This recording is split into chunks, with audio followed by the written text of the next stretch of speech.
یہ موذی مرض جو اس وقت پوری دنیا کے اوپر خوف و ہراس پھیلائے ہوئے ہے، اس کے خوفناک سائے میرے وطن پاکستان کے اوپر بھی ہیں۔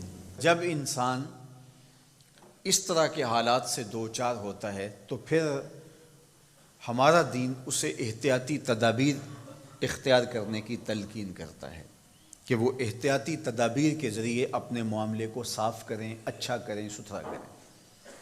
اور آج محکمہ صحت کی جانب سے جو جاری ہدایات ہیں ان کو آپ پڑھیں اور اس کے مطابق آپ عمل پیرا ہوں، تو اس میں جو نمایاں ہدایت ہے وہ یہ ہے کہ بار بار اپنے ہاتھ دھوئیں، بار بار آپ کلی کریں، ناک میں پانی ڈالیں، اپنے چہرے کو دھوئیں۔ یہ آپ کے لیے بہت زیادہ ان جراثیم سے اور اس وائرس سے بچنے کا سبب و ذریعہ ہوگا۔ اور میں کہتا ہوں کہ یہ چیز تو ہمارے دین نے ہمیں صدیوں قبل وضو کی شکل میں عطا کی۔ صدیوں قبل وضو پر وضو کرنا ہمارے دین نے ہمیں سکھایا ہے۔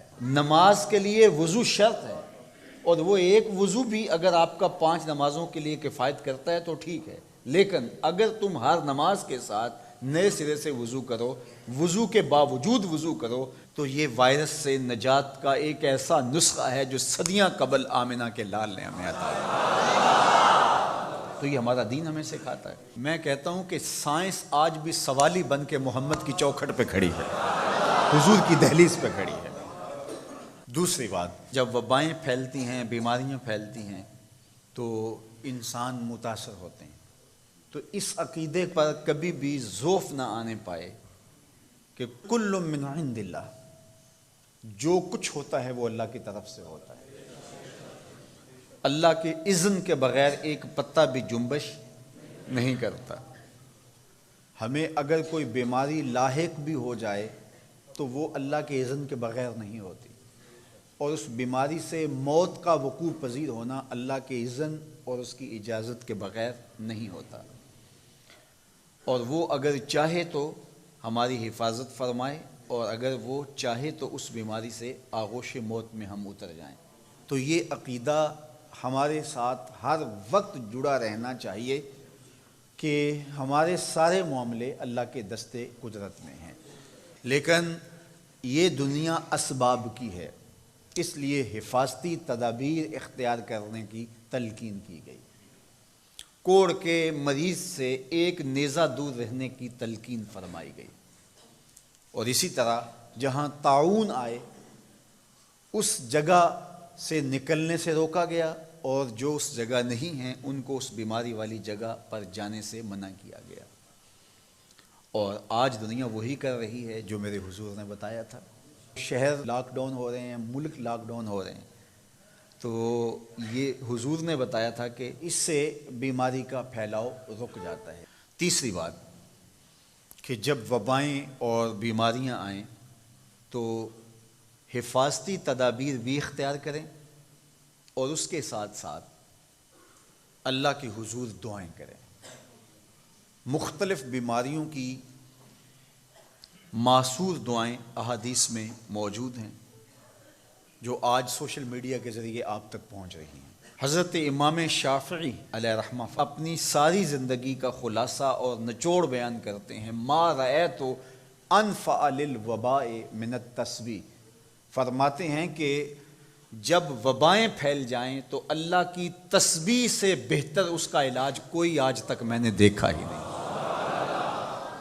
جب وبائیں پھیل جائیں تو اللہ کی تسبیحات کے کلمات بولو تو وبائیں تمہارا نقصان نہیں کر سکتی۔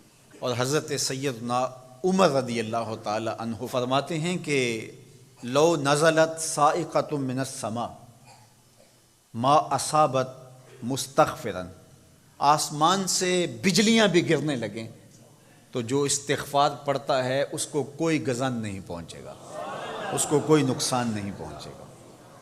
تو کثرت کے ساتھ استغفار کیجئے، کثرت کے ساتھ اللہ کی تسبیح بولیے، اور اس کے حضور رجوع کیجئے، توبہ کیجئے، اور صدقہ کثرت کے ساتھ کیجئے۔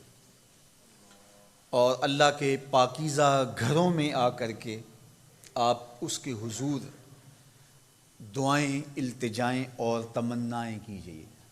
حضرت محمد بن عبد الرحمن القرشی فرماتے ہیں کہ 7ویں صدی ہجری میں مصر میں ایک طاعون پھیلا جس سے اموات ہونے لگی اور روز جنازے اٹھتے تھے۔ لوگ گھروں میں تھے تو بیماری گھروں پہ دستک دیے بغیر داخل ہوتی تھی اور جنازے اٹھتے تھے، لوگ پریشان ہو گئے۔ تو کہتے ہیں جب حالات قابو سے باہر ہو گئے تو ہم اپنے بچوں کو لے کر، اپنی بیویوں کو لے کر اللہ کے گھروں میں پناہ لی۔ تو کہا جب اللہ کے گھروں میں ہم نے پناہ لینا شروع کی تو اللہ نے ہماری حفاظت فرمائی۔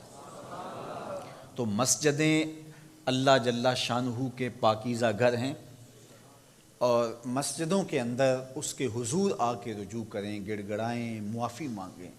یہ موقع خاص طور پہ غرباء کی اعانت اور مدد کا ہے۔ امراء تو 2 3 مہینے کا راشن گھر میں لا کے جمع کر کے بیٹھ گئے، لیکن دوسری جانب وہ غرباء، وہ لوگ جو روز کی روٹی کماتے ہیں اور روز اپنے بچوں کا پیٹ بھرتے ہیں، اب جب روزگار بند ہوئے اور ملک میں لاک ڈاؤن ہو گیا تو ان کے لیے وہ اسباب، وہ ذرائع رزق کے حصول کے بند ہوئے، تو وہ بھوک سے اگر مر جائیں تو یہ اس وائرس سے زیادہ دردناک وائرس نہیں ہے، چونکہ لوگوں کو وہ وائرس نظر آتا ہے جو میڈیا دکھاتا ہے۔ تھر کے اندر کتنے لوگ بھوک نامی وائرس سے مر رہے ہیں۔ اس لیے صدقہ و خیرات کیا جائے، معصورہ دعائیں پڑھی جائیں، خوف زدہ ہونے کی بجائے حفاظتی تدابیر اختیار کی جائیں، اور کثرت کے ساتھ استغفار کیا جائے، اور کثرت کے ساتھ اللہ کی تسبیح پڑھی جائے، تو انشاءاللہ اللہ ہماری حفاظت فرمائے گا۔